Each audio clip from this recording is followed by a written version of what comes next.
The United States' official declaration of war on North Vietnam in 1964 came after an alleged incident involving two U.S. destroyers being attacked by North Vietnamese PT boats in the Gulf of Tonkin. This was known as the Gulf of Tonkin Incident. This single situation was the catalytic pretext for massive troop deployment and full-fledged warfare. One problem, however, the attack on the U.S. destroyers by Vietnamese PT boats never happened. It was a completely staged event to have an excuse to enter the war. Former Secretary of Defense Robert McNamara stated years later that the Gulf of Tonkin incident was a mistake, while many other insiders and officers have come forward, relaying that it was a contrived farce, a complete lie. Once in the war, it was business as usual. In October 1966, President Lyndon Johnson lifted trade restrictions on the Soviet bloc, knowing full well that the Soviets were providing upwards of 80% of North Vietnam's war supplies.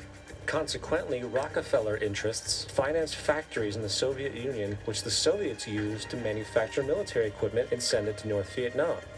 However, the funding of both sides of this conflict was only one side of the coin. In 1985, Vietnam's rules of engagement were declassified. This detailed what American troops were and were not allowed to do in the war. It included absurdities like North Vietnamese anti-aircraft missile systems could not be bombed until they were known to be fully operational. No enemy could be pursued once they crossed the border of Laos or Cambodia. And most revealing of all, the most critical strategic targets were not allowed to be attacked unless initiated by high military officials.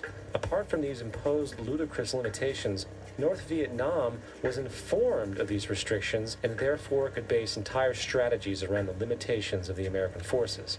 This is why the war went on so long.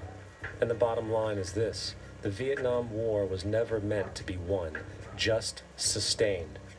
This war for profit resulted in 58,000 American deaths and 3 million dead Vietnamese. So, where are we now? September 11th was the jumpstart for what is now